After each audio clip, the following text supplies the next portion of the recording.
Good morning to all my third year microbiology students. I'm your assistant professor Mrs. Supriya Misal. From last few days or lectures we were studied that some bacterial diseases and some as well as some pathogenic diseases or pathogens. Okay, then we were studied that some pathogenic protozoa, viruses, fungus. After that some chemoprophylactics. Then just we studied that point mode of action of antimicrobial agents. Okay, then and in that point antibacterial drugs, antifungal, antiprotozoal, and antiviral drugs. Okay, today we will start a new point, that is drug resistance. Okay, drug resistance एक नवीन एक concept आहे. ती concept आपण आज या lectures मध्ये बघायचे.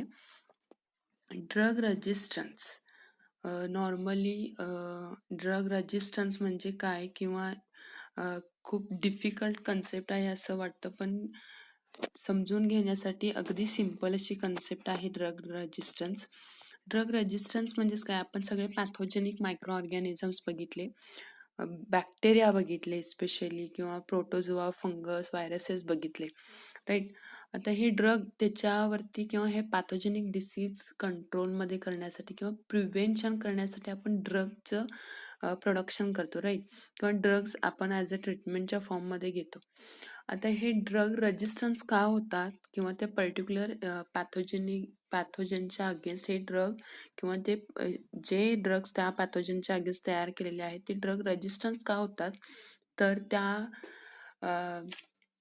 गोष्टीचं आपल्याला काय करायचं आहे, ज्या आपल्या या लेक्चर्समध्ये काय रिझन्स असणार आहेत किंवा काय मेकॅनिझम असणार आहे, तर ते या लेक्चर्समध्ये बघायचं आहे. आपल्या सिलेबसमध्ये युनिट सेकंडमधला 4th पॉईंट आहे ड्रग रेजिस्टन्स, आणि या पॉईंटमध्ये आपल्याला ड्रग रेजिस्टन्सचे reasons plus mechanism of drug resistance हे 2 पॉईंट्स बघायचे आहेत.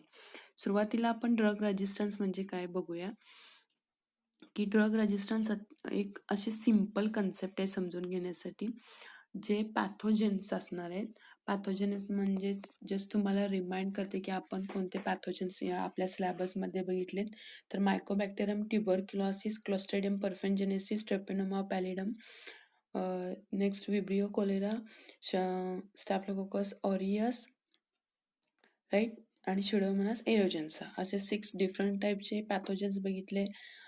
प्रोटोझोआ बघितले, प्लाझ्मोडियम फॅल्सिफेरम जो मलेरिया कॉज करतो, व्हायरसेसमध्ये हिपॅटायटिस ए व्हायरस, हिपॅटायटिस बी व्हायरस, आणि फंगसमध्ये कॅन्डिडा अल्बिकन्स. तर असे सगळे पॅथोजेन्स आपण बघितले, आणि ते काय करतात, त्यांचे जे डिसीज आहेत किंवा त्यांचे जे पॅथोजेनिक डिसीज आहेत, इन्फेक्शियस डिसीजेस, ते कॉज करतात. ह्युमन बिंग्स असू दे, ॲनिमल्स असू दे, राईट. आणि ह्या ज्या होस्टला किंवा जे ऑर्गॅनिझम्सना हे डिसीज, इन्फेक्शियस डिसीज झाले, ते डिसीज प्रिव्हेंट करण्यासाठी आपण काय करतो, जे ड्रग्स तयार केलेले आहेत ते आपण काय केलेलं ॲज अ ट्रीटमेंट फॉर्ममध्ये घेतो.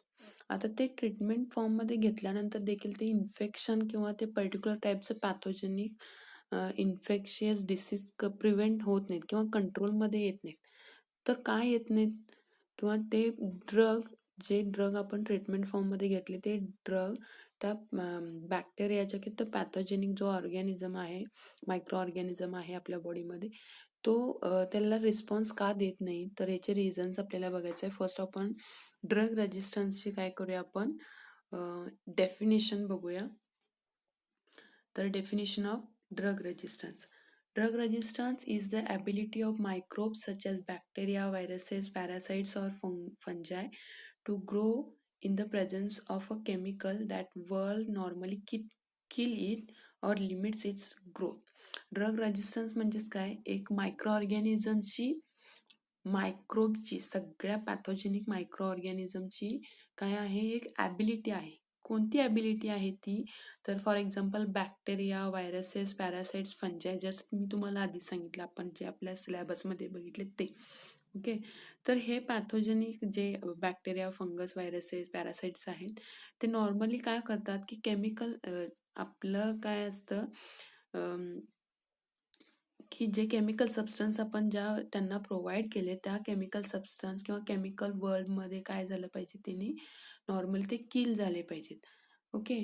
पण त्याचबरोबर त्यांची ग्रोथ जी आहे ती लिमिटेड झाली पाहिजे किंवा त्यांची ग्रोथ प्रिव्हेंट झाली पाहिजे. हे नॉर्मली आहे ड्रग किंवा ते मोड ऑफ मेकॅनिझम आहे ड्रगचं.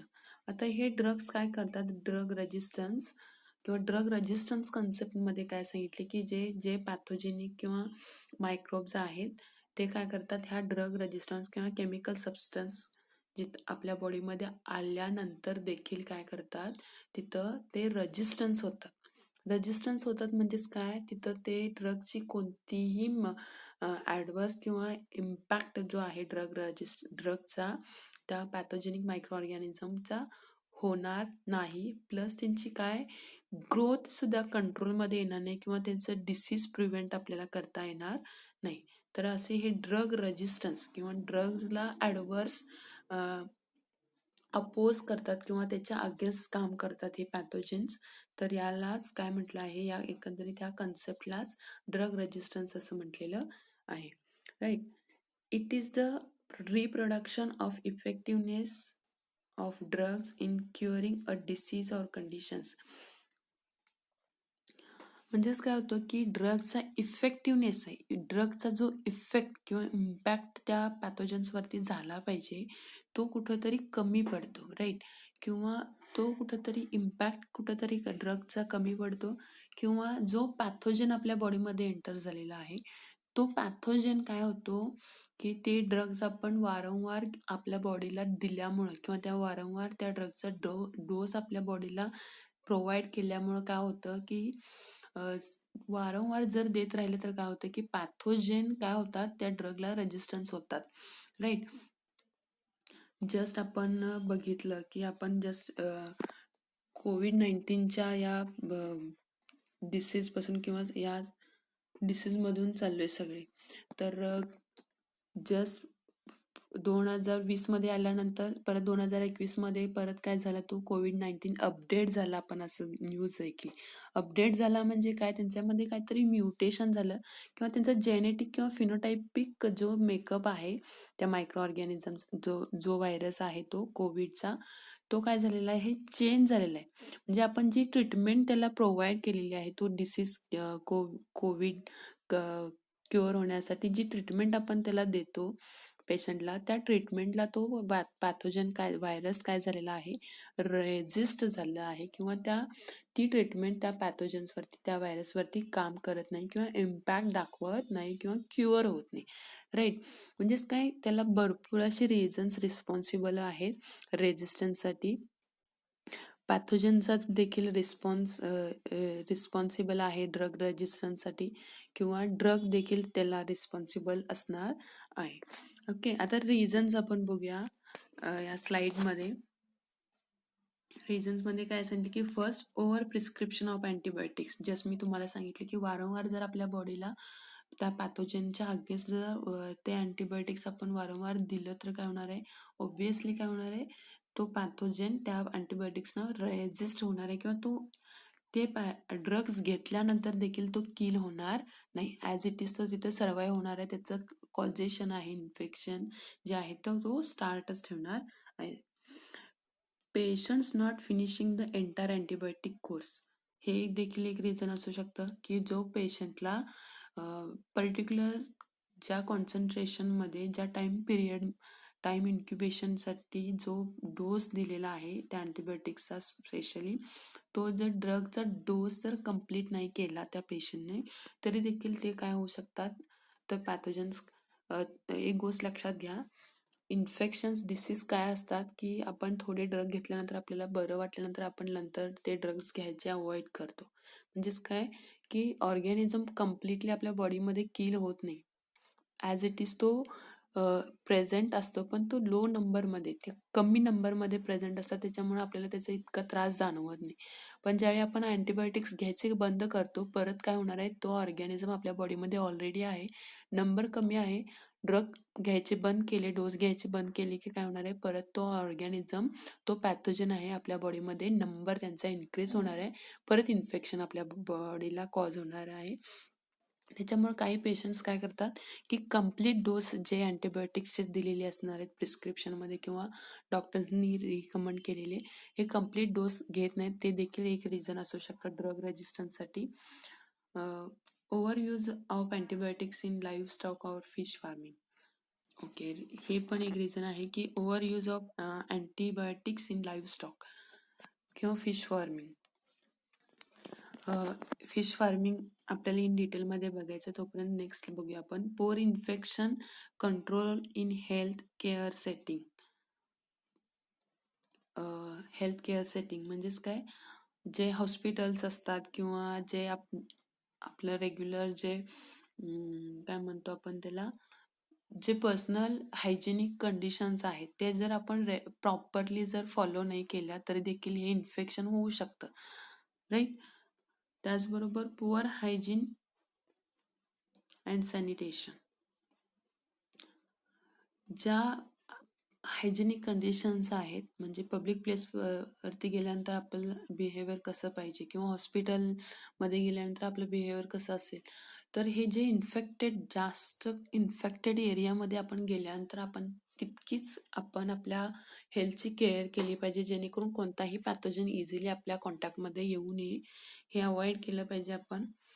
जर कंटिन्युअसली आपण जर तिथं जात असेल तर काय होतं, इन्फेक्टेड एरियामध्ये जर जात असेल तरी काय होऊ शकतं, की आपली बॉडी आपली हेल्थ जर चांगली इम्युन स्ट्रॉंग नसेल तर आपल्याला तो इझिली पॅथोजन कॉज करेल.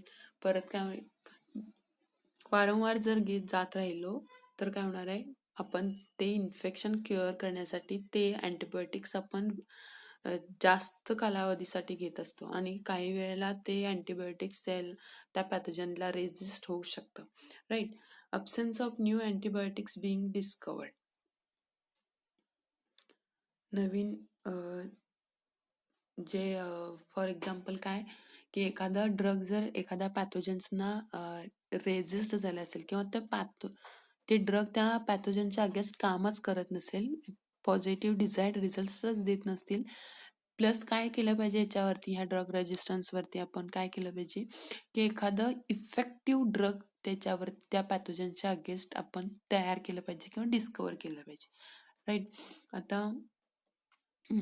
काय म्हणता येईल, ॲग्रिकल्चरल फील्डमध्ये असू दे किंवा फिश फार्मिंग म्हटलं इथं, काय म्हणजे फिश फार्मिंग किंवा ॲग्रिकल्चरल फील्ड किंवा डेअरी फार्म वगैरे असतं, तिथं काय केलं जातं की मॅक्झिमम ड्रग्स असलेले केमिकल्स असतील किंवा ड्रग्ज असतील, अँटिबायोटिक्स असतील, तर मॅक्झिमम जर यूज केले ह्या फील्डमध्ये तर काय होतात, की त्याचं लो कॉन्सन्ट्रेशनमध्ये डेअरी फार्ममधून जे आपण रेग्युलर आपल्या खाण्यामध्ये मिल्क असतं, फिश असतं, मीट असतं, राईट, किंवा ॲग्रिकल्चरल प्रॉडक्ट्स म्हणजे जे रेग्युलर जे असतात ते भाजीपाला असू दे, ह्या सगळ्या गोष्टींमधून आपल्याला लो कॉन्सन्ट्रेशनमध्ये ते पर्टिक्युलर टाईपचे ड्रग्स काय होतात आपल्या बॉडीमध्ये एंटर होत असतात आणि हे आपल्याला रेग्युलरली समजून येत नाहीत, राईट.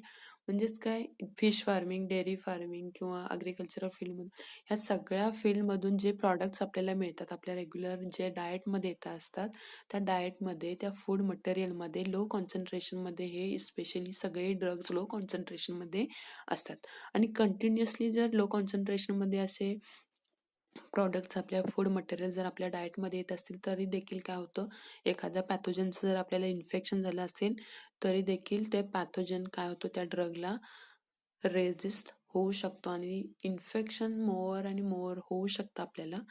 त्याच्यामुळे हे सगळे रिझन्स आहेत ड्रग रेजिस्टन्ससाठी किंवा हे सगळे रिझन्स रिस्पॉन्सिबल आहेत ड्रग रेजिस्टन्ससाठी किंवा एखादा ड्रग रेजिस्ट का होणार आहे त्या पॅथोजनच्या अगेन्स्ट, तर ही सगळी रिझन्स आहेत. आता यामध्ये काही बायोलॉजिकल फॅक्टर्स देखील आहेत, त्याचबरोबर काही इन्व्हायरमेंटल फॅक्टर्स देखील आहेत. आता बायोलॉजिकल फॅक्टर्स काय म्हणता येईल आपल्याला, जसं पॅथोजेन आहे, फॉर एक्झाम्पल बॅक्टेरिया म्हणूया आपण किंवा प्रोटोझोआ, व्हायरसेस, फंगस, हे जे पॅथोजन्स आहेत, हे पॅथोजन्समध्ये काहीतरी त्यांच्यामध्ये काय होतं, काहीतरी जीनोटाईप किंवा फिनोटाईप काहीतरी चेंज होत असणार आहे, त्यामुळे ते ड्रग ड्रगला रजिस्टर होत असतील किंवा काहीतरी इन्व्हायरमेंटल फॅक्टर्स देखील याला रिस्पॉन्सिबल असणार आहे ड्रग रेजिस्टन्ससाठी, राईट. आता यामध्ये बायोलॉजिकल फॅक्टर्समध्ये आपण म्युटेशन, जीन ट्रान्सफर, त्याचबरोबर selective pressure, phenotypic change, okay, personal behaviour, exact diagnosis, incorporate use, agricultural use, right. Just आता मी तुम्हाला एक्सप्लेन केलं त्या पद्धतीने की म्युटेशन म्हणजे आपल्याला माहिती आहे most microbes reduce by dividing every few hours, allowing them to evolve rapidly and adapt quickly to new environmental conditions. ज्या इन्व्हायरमेंटल कंडिशन्समध्ये जो व्हायरस, फॉर एक्झाम्पल आपण आता कोविड-19चं एक्झाम्पल घेऊया. कोविड-19चं ज्या इन्व्हायरमेंटमध्ये तो व्हायरस आहे त्या इन्व्हायरमेंटमध्ये जर काही चेंज होत असतील तर त्या चेंज झालेल्या कंडिशन्सना तो व्हायरस काय होणार आहे, ॲडॅप्ट होणार आहे किंवा त्या कंडिशन्सच्या थ्रू तो आपल्यामध्ये काहीतरी असं म्युटेशन करून घेणार आहे किंवा जेनेटिक चेंज त्यांच्यामध्ये होणार आहे, जेणेकरून त्या कंडिशन्समध्ये देखील तो व्हायरस काय होणार आहे, सर्वाईव्ह होणार आहे आणि इन्फेक्शन कॉजेशन जे आहे त्याचं आवडतं काम तो त्या होस्टला करणार आहे, राईट. म्हणजेच काय, म्युटेशन एक मोस्ट इम्पॉर्टंट रिझन असेल या ड्रग रेजिस्टन्ससाठी, की पॅथोजेनच आपल्या बॉडीमध्ये जर चेंज करून घेत असेल तर ऑब्व्हियसली तो त्या ड्रग्सना किंवा त्या ट्रीटमेंट्सना तो काय होणार आहे, रेजिस्ट होणार आहे. त्याचबरोबर नेक्स्ट आहे रिझन जीन ट्रान्सफर. जीन ट्रान्सफरमध्ये काय सांगितले की microbes also may get genes from each other, including genes that make the microbe drug resistance. Bacteria multiply by the billions. आणि ड्रग रेजिस्टन्समध्ये काय होऊ शकतं की जर फॉर एक्झाम्पल एक जीन आहे, सेम एक कोविड-19च्या मध्ये एक जस्ट इन्फेक्शन स्टार्ट झालं होतं 2020 आणि 2021. यांच्यामध्ये काय झालं की 2021मध्ये आपण न्यूज ऐकली की अपडेट झालं. या डायग्राममध्ये तुम्ही बघू शकताय की एकाच फॉर एक्झाम्पल आपण कोविड-19चं धरले तर हे 2 नंबर आहेत, 2 व्हायरसेस आहेत असं कन्सिडर करूया, ओके. जो व्हायरस स्टार्टिंगला आला होता त्याचा नंबर किंवा त्याचे मल्टिपल नंबर्स तयार झाले, राईट. आणि दुसरा जो आलाय तो जस्ट 2021मध्ये अपडेट झाला, आपण ऐकलं, राईट. म्हणजेच काय, तो इथं म्हटले की ड्रग रेजिस्टन्स बॅक्टेरियम म्हटले, राईट. म्हणजेच काय झालं, तो ड्रग रेजिस्ट झालेला ऑर्गॅनिझम प्लस जो सुरुवातीला आला होता तो व्हायरस, राईट. यांच्यामध्ये काय झाले की जीन ट्रान्सफर झाले. इथं दाखवलेत बघा, इथे काय झालं, ड्रग रेजिस्टन्सचा जीन काय झालाय, जो सुरुवातीचा होता त्याला काय, त्या ऑर्गॅनिझमला किंवा त्या पॅथोजनला काय केलाय, जीन ट्रान्सफर केलाय. आता जीन ट्रान्सफर केलाय म्हणजेच काय होणार आहे की ह्या सगळ्या ऑर्गॅनिझम्सकडे, पॅथोजन्सकडे देखील त्या पर्टिक्युलर ड्रग्ससाठी जे रेजिस्ट असलेले जीन्स असणार आहेत ते यांना देखील मिळालेत. याचा अर्थ काय होणार आहे की हे देखील पॅथोजन ह्या पर्टिक्युलर टाईपच्या ड्रग्सना रेजिस्ट होणार आहेत. आणि याचा मॉरल ऑफ द स्टोरी काय असणार आहे की यांचा जो नंबर जो असणार आहे पॅथोजनचा आपल्या होस्टमध्ये तो काय होणार आहे, इन्क्रीज होणार आहे किंवा बिलियन्समध्ये त्यांचं प्रोडक्शन सुरू होणार आहे. म्हणजे जीन ट्रान्सफर असेल किंवा म्युटेशन असेल तर पॅथोजन किंवा व्हायरसेस देखील काय होतात, त्यांच्याकडे खूप चांगल्या अशा ॲबिलिटी आहेत की त्या इन्व्हायरमेंटमध्ये त्या कसं रेजिस्ट होऊ शकतो आपण किंवा त्या इन्व्हायरमेंटला आपण कसं ॲडॅप्ट होऊ शकतो किंवा स्वतःमध्ये आपण काय चेंज करून घेतल्यानंतर आपण त्या कंडिशन्सना ॲडॅप्ट होऊ शकतो हे चांगलं त्यांना माहीत असतं, राईट. जर म्युटेशन केलं तर ॲडॅप्ट होऊ शकतो का, रेजिस्ट होऊ शकतो का त्या अँटीबायोटिक्सना किंवा ॲडव्हर्स इम्पॅक्ट आपण देऊ शकतो का, फाईट करू शकतो का त्या ड्रग्सला, हे बघतो व्हायरस, पॅथोजन्स, राईट. किंवा जीन ट्रान्सफर करून बघतो किंवा जे अपडेट झालेलं आहे, अपडेट म्हणजेच काय, रेजिस्ट झालेला सुरुवातीचा त्याचा जो आलेला पहिला जो स्पेसिस आहे किंवा जे काय म्हणूया आपण त्याला, सुरुवातीला आलेला जो कोविड-19 होता त्याला काय केला, तो जीन ट्रान्सफर केला, जीन ट्रान्सफर केला म्हणजेच काय केला, त्या कोविड-19ला मारण्यासाठी जे ट्रीटमेंट्स आपण तयार केलेले होते, जे होम रेसिडीज तयार केलेल्या होत्या, त्यांना काय झाला, तो रेजिस्ट झाला. म्हणजेच काय, त्या ट्रीटमेंट दिल्यानंतर देखील तो पॅथोजन कंट्रोलमध्ये येत नव्हता. त्याचं इन्फेक्शन प्रिव्हेंट करता येत नव्हतं. ॲज इट इज त्याचं इन्फेक्शन काय होत होतं, लार्ज केसेस तयार होत होत्या. लार्ज नंबर ऑफ केसेस तयार होत होत्या कोविड-19च्या. जीन ट्रान्सफर केल्यामुळे काय होणार, तो अपडेट होणार आहे. म्हणजेच काय, एक अशी स्ट्रॉंग त्याची स्पेसिस तयार होणार आहे, जेणेकरून त्या सगळ्या ट्रीटमेंट्सना तो काय करू शकतो, फाईट करू शकतो किंवा त्या ड्रग्सवरती ॲडव्हर्स इम्पॅक्ट दाखवू शकतो. तर असे हे रिझन्स असू शकतात. त्याच्यामध्ये म्युटेशन आपण बघितलं, जीन ट्रान्सफर बघितलं, सिलेक्टिव्ह प्रेशर म्हटले. Next, selective pressure microbes that carry these resistance genes survive and replicate. The newly generated resist microbes eventually become a dominant type, right? जसं मी तुम्हाला आत्ताच एक्सप्लेन केले की ड्रग रेजिस्टन्स असलेले मायक्रोब आणि सुरुवातीचा आलेला तो व्हायरस, ओके, यांच्यामध्ये काय झालं, जीन ट्रान्सफर झाला आणि त्या जीन ट्रान्सफर झाल्यामुळे त्यांच्यामध्ये जो एक काय झाला, एक डॉमिनंट टाईप तयार झाला पॅथोजनचा, मायक्रोबचा, जेणेकरून त्या सगळ्या ट्रीटमेंट्सना तो ॲडव्हर्स काय करत होता, त्याच्या अगेन्स्ट काम करत होता आणि तो तिथं सर्वाईव्ह होत होता त्या होस्टमध्ये. तर असे सिलेक्टिव्ह प्रेशर हे देखील एक रिझन आहे ड्रग रेजिस्टन्ससाठी. जीन ट्रान्सफर जसं बघितलं आपण, फिनोटायपिक चेंज म्हटलं, microbes can change some of their characteristics to become resist to common antimicrobial agents. म्हणजेच काय, फिनोटाईप चेंज म्हणजेच काय, स्वतःमध्ये काहीतरी तो चेंज करून घेत होता. म्हणजेच काय, तो जे अँटीमायक्रोबियल एजंट्स त्याला मारण्यासाठी पण तयार केले, त्याच्या अगेन्स्ट तो काम करणार. म्हणजेच काय, तुम्ही मला मारायला दिला असला तरी, तुम्ही मला मारणार असाल तरी देखील माझ्याकडे इतक्या चांगल्या ॲबिलिटीज आहेत, जेणेकरून मी त्याच्यासोबत फाईट करू शकतो आणि तरी देखील मी त्या होस्टमध्ये सर्वाईव्ह होऊ शकतो, इन्फेक्शन कॉज करू शकतो, असं हे पॅथोजन आपल्याला सांगत असतोय. म्हणजेच काय, ड्रग रेजिस्टन्स या कन्सेप्टमध्ये आपण कोणते रिझन्स रिस्पॉन्सिबल आहेत हे बघतोय आपण. त्याच्यामध्ये फिनोटायपिक एक चेंज बघितलं, exact diagnosis. Doctors sometimes prescribes antimicrobials just in case, or they prescribe broad spectrum antimicrobials when a specific drug would be more suitable. Using these medications in this way increase the risk of AMR. म्हणजेच काय, antimicrobial resist, AMR, right.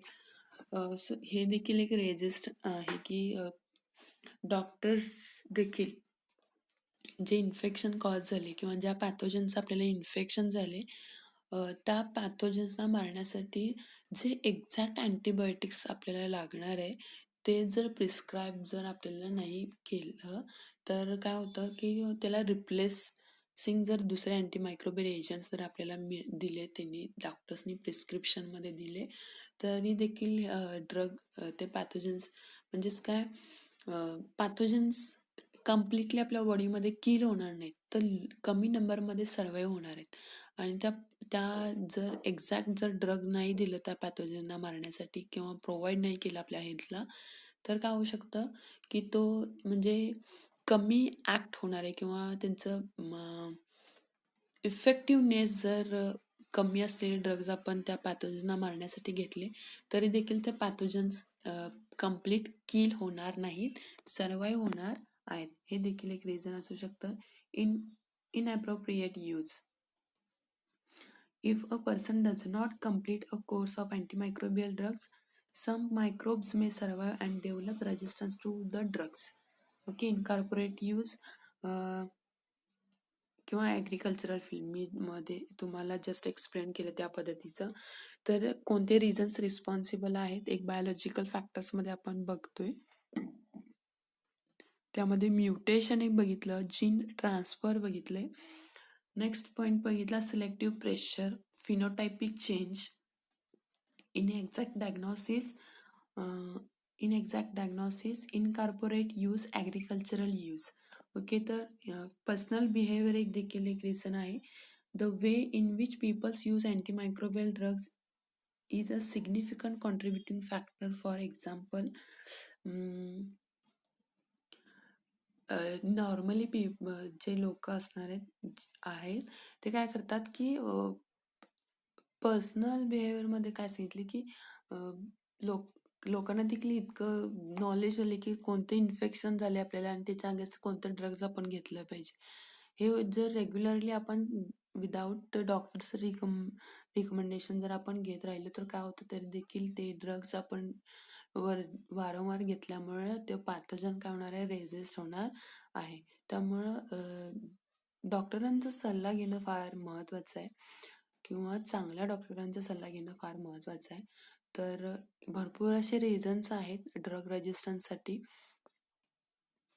Okay. तर काही वेळेला environmental फॅक्टर्समध्ये आपण एक गोष्ट लक्षात ठेवूया की इन्व्हायरमेंटल कंडिशन जर चेंज झाल्या तरी देखील इन्फेक्शन जास्त होऊ शकतं. आता कोविड-19चं देखील असंच झालेलं आहे की तो जस्ट रेनी सीझन झाला, परत समर सीझन झाला. याच्यामध्ये मोस्टली आपण उन्हाळ्यामध्ये कोविड-19चं जास्त इन्फेक्शन असलेलं बघितलेलं आहे. तर आय होप तुम्हाला लक्षात आलं असेल. या लेक्चर्समध्ये आपण इथंच थांबूया.